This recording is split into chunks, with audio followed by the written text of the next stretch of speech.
Land Rover on tulnud välja oma täiesti uue Range Roveriga, mille algusaeg ulatub 1960-ndatesse ja uus põlvkond on teie ees. Tere tulemast taas kord kaasa elama naislutside proovisõidule. Uus Range Rover on siis täiesti nagu ilusa disainiga, kuigi minu meelest tagaosa on taga natuke imelik, et need tuled on seal nii kitsad ja esiosa näeb tal veidikene parem välja ja digitaalsed LED-tuled on olemas koos kohanduvate süsteemidega veidi paremas varustuses, kuigi ta maksab juba nii palju, et kõik, mis vägi autotööstuses võimalik, peaks tal juba standardvarustuses justkui nagu olema, aga ei olegi. Aga küll aga nelikvedu kuulub talle igasse varustusse ja oskab ta biojõudu ise jagada ja oskab ta maastikul kõik oma tänu süsteemidele ilusti ellu jääda ja suudab ta ka läbida 90 sentimeetriseid siis veesügavusi. Ja pagasruumi mahub tal 818 liitrit, mis on millegipärast väiksem isegi kui Mercedes-Benz CLS-il. Ja 3,5 tunni saagise tõmbamine ei ole mitte mingit raskust temale. Nii et selles osas on kõik väga hästi.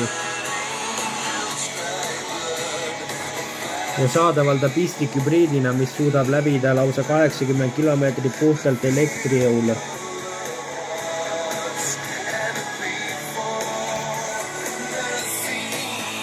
Interiööris on tal olemas 13,1-tolline multimeediasüsteem, muidugi juhtmeva Android Auto ja Apple CarPlay võimalustega Windsori nahksusega 2-tolline katus on juba standardvarustuses ja 3D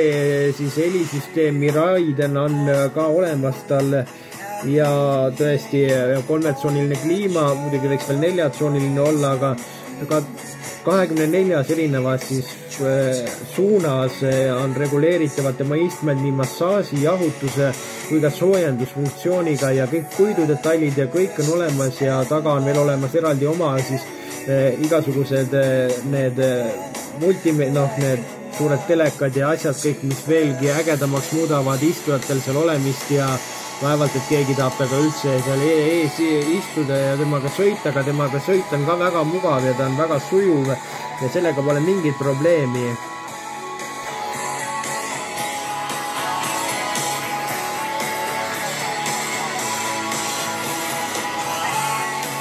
Kuigi natukene ebamugav on tema nende nupud, kuigi need multimeediasüsteem on vägagi lihtsasti kasutatav ja ka materjalid on Bentley pealt taigas ikkagi omajagu paremad. Aga mootori valik on tal olnud läbi aastakümnete omanud selgus 3-liitrised diisel- bensiinimootoreid ja samuti ka siis 4,4 liitrist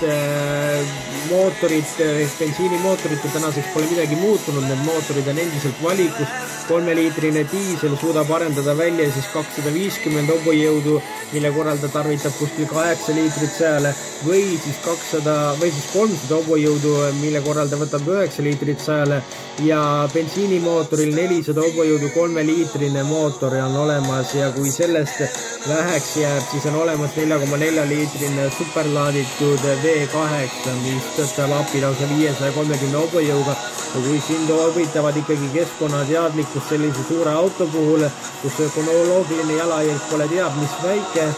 siis saadki teda pistik hübriidina, mille puhul on olemas 3-liitrine